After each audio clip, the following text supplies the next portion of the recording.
to A Fusion of Learning Opportunities. I'm your host, Eddie Alicea. Today we're going to meet with painter Baruj Salinas. He's here to talk about the classes at InterAmerican campus.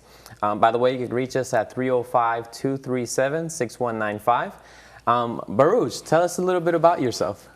Okay, I was born in Havana, Cuba, and since early age, I think since I was 6 years old, I started drawing. My mother was a painter, and I used to watch her painting, and I was fascinated.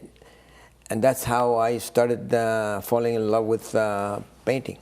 Right, right. And I kept on painting throughout high school and then in college, even though I studied architecture. I received a fellowship at Kent State University in Ohio to study architecture.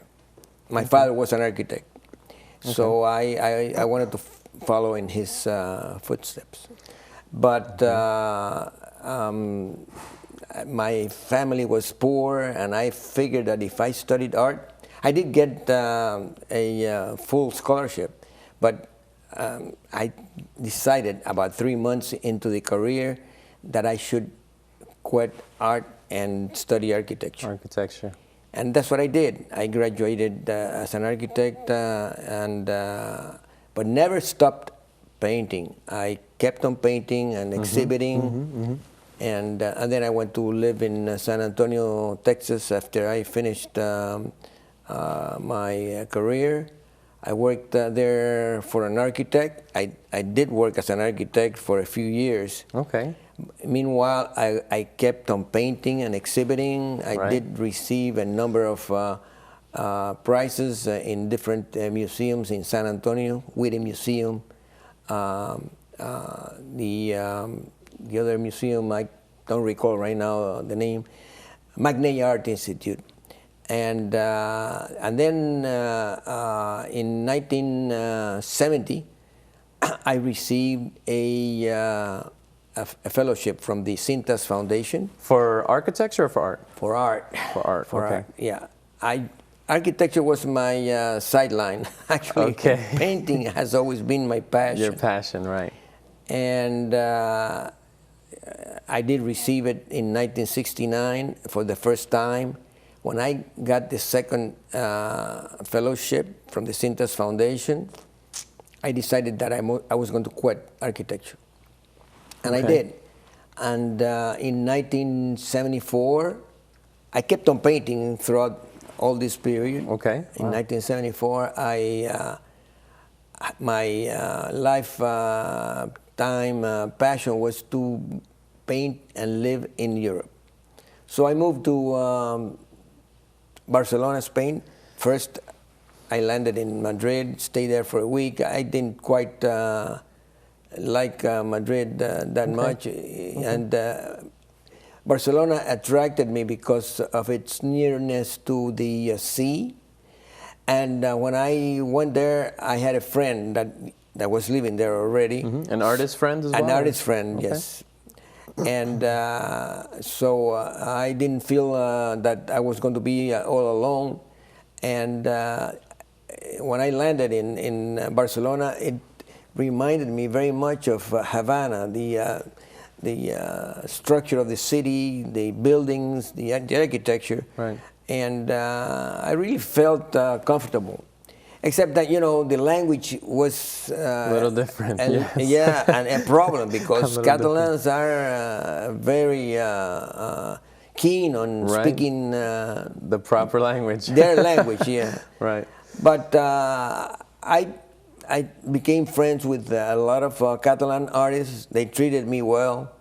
I felt at home in Barcelona, and I was lucky enough to befriend Joan Miró, which was something that I was looking really forward to.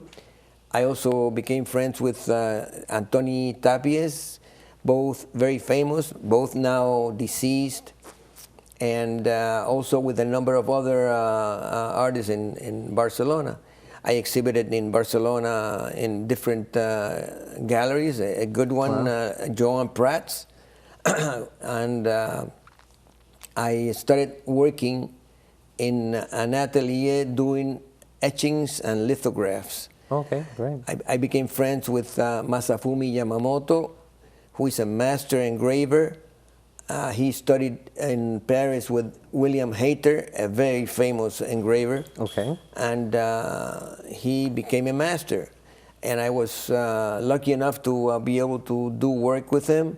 Great. Half of the time I spent at his atelier, and the rest of the time I spent in mine, painting. In other words, half of the time I devoted to the chore of doing etchings, which is a fascinating Sure, that's when chore. you kind of scrape on the Metal plate. metal plate, right? And then it's verse transverse. So you almost have to paint backwards, or Yes. scratch backwards the Yes, image. Yes.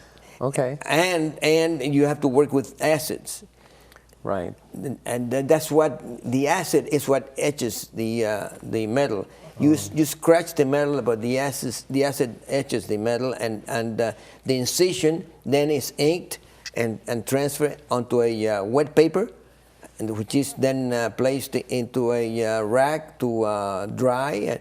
And after a while, you have to look at the result and work on it and rework it and rework it until you are satisfied. If you have seen perhaps etchings by Picasso, you see the stages, first, second, third, fourth, until the artist is satisfied, and then he signs a bon attire, which is good to Good to go. to produce, and then we usually have an editor that pays for the edition, and the editions are 75, 100, 125. They are limited editions, so actually they are considered originals. Right. Except I've heard that about because it's a multiple, the price comes down. Right. Which is good for the pocket of a collector that doesn't have that much money to buy an oil or an acrylic painting. So that's more or less what I did in Barcelona during 18 years. I lived there for 18 years. Wow. So then you came back to the States? Then I came back to the U.S., to Miami. I had my house here in Miami, which I kept. And then I turned my house into a studio. And I went to live with my wife to another house, evidently. So my older house was turned into a warehouse, because I have of course hundreds of paintings there. And then in 1995, I started working with Lindsay Hopkins. And for about 6 years, I imparted classes to the students at Lindsay Hopkins. Wow, okay. Afterwards, that's when I started working at the InterAmerican campus. I have been working there ever since. Now it's, 14 years. Wow, and here we are. Yeah. Okay, at the InterAmerican campus. And currently you're working just with acrylics, correct? Yes, I used to work with oils, but I developed an allergy, and at the end of my usage of oils, I had to wear a mask. And I told myself, well, I'm not a doctor. This is ridiculous. I have to find another medium. Right. So acrylic is fine. It doesn't have the transparency that the oil has, but it dries very fast and is odorless. Right, that was my next question. I guess the oils, it takes a longer period of time to dry. And is it messier, or is it just the same amount? It is messy. It is messy because the cleaning afterwards, you have to do with turpentine. It is. I don't allow oils in my class. I tell my students, even though sometimes in the booklet it says oil classes, no oils. Right, well, InterAmerican, we're sticking to acrylics. So, yes, exactly. So what kind of students go to these classes? Can I be a beginner and go there, or do I need to have some kind of passion, or what kind of students can take these classes? Actually, anyone can take the class. There is no age requirement. There is no knowledge requirement, Okay. previous knowledge. In other words, you can come into the class without knowing anything about painting, just wanting to paint. Right. And I will guide the student throughout their stay in the class and show the student how to paint. Now, the one thing that I cannot teach a student is to create. And I tell them, I can teach you how to paint, but then the creativity is on you. Right. You have to develop a style, little by little, but at least you have the tools to do something Sure. with it. And That's a good point there about painting and creating, because I know that there are some art classes that they say, okay, this is what we're painting today. They show you the end product and then, okay, do this, first step, second step, third step. And then you end up with something similar to what the instructor has. That's not what this is. No, correct? not at all. Explain a little bit of how the class is developed. yes, at the beginning, I put the student through a series of exercises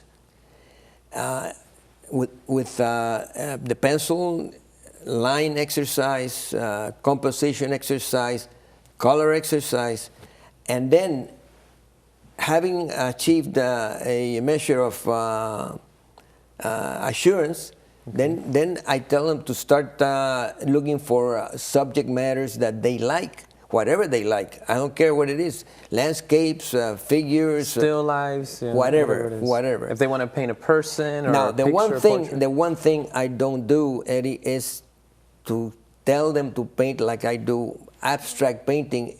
People think is very easy, but it is not. And many of my students want to paint abstract, and they cannot do it. Why is that? Because you have to have a base. You have to have a previous knowledge of painting, and then you transform your knowledge little by little until you develop an abstract style. Okay. But you have to have a solid Foundation? Yes. Okay. I- It's not just throwing paint on a... That's exactly what I tell my students. You cannot just throw paints and expect to achieve anything with it. Right. You have to have a structure, and then you can destroy this structure, but transform it. But you have to have something to grab onto. Okay. It's very important, and they get frustrated because they cannot do it.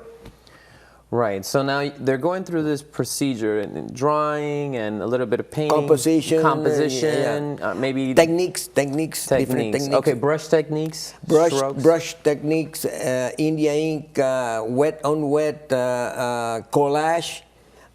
So actually, there's a whole bunch of different techniques that they can apply to their work to achieve whatever they want.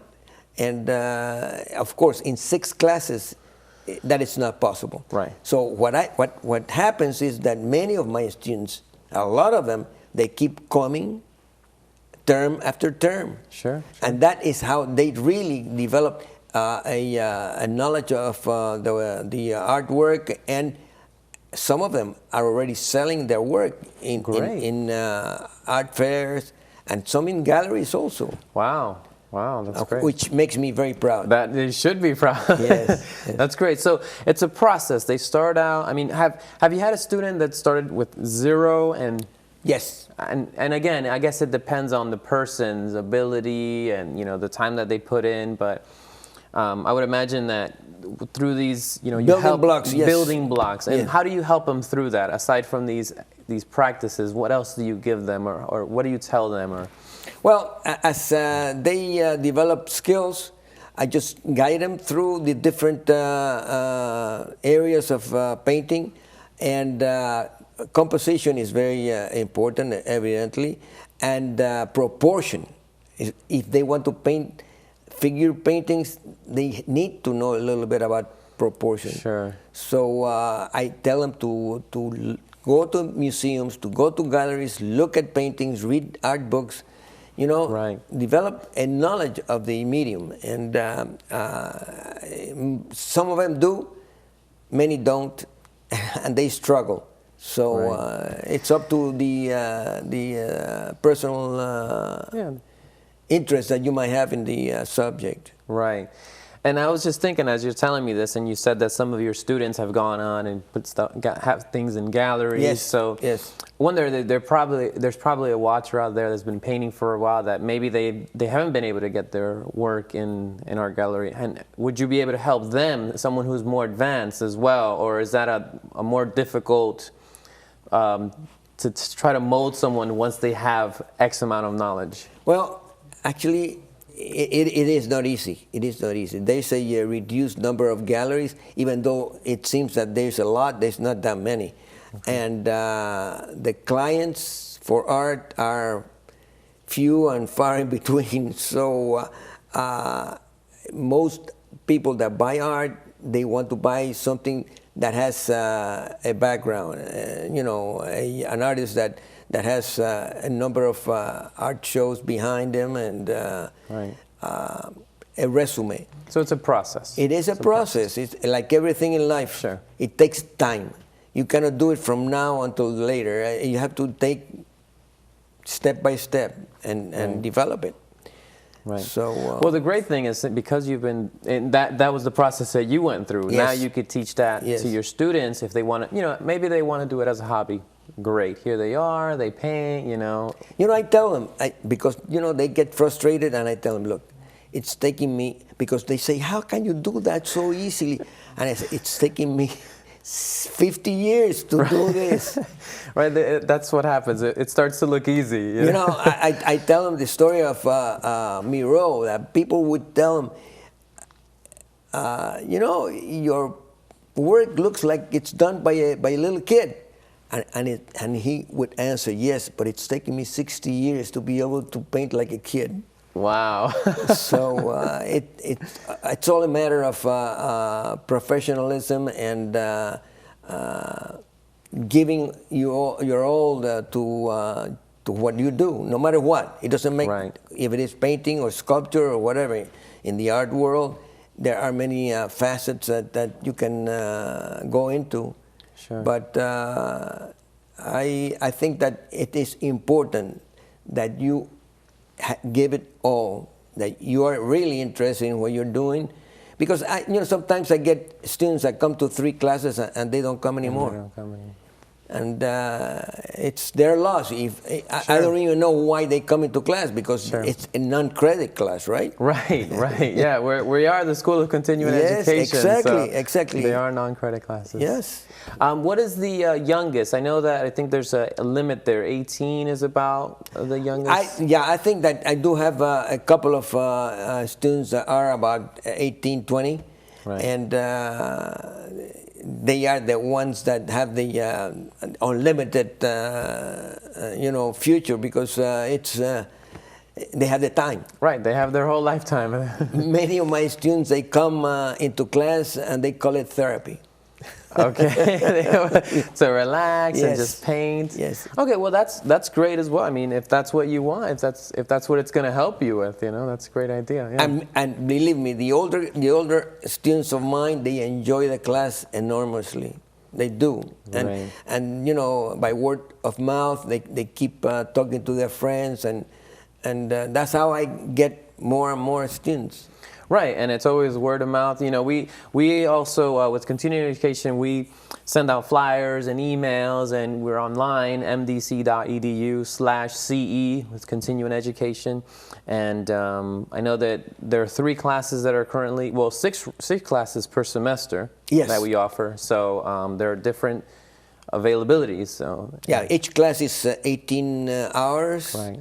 And they do have to bring their materials. Right. There used to be a time when the college used to give the students paper and paint, but that's a long gone time. Okay. Well, now they could bring whatever they like, you know, the specific colors, because again, it's a class where they're building their own thing. So great, Baruj. Well, I'm glad that we had a chance to talk. Sure. And again, we are continuing education at InterAmerican campus. And this is Baruj Salinas, art instructor. Give us a call at 305-237-6195. My name's Eddie Alicea. I'm the program manager there. And thank you for tuning in to a fusion of learning opportunities. Have a great day.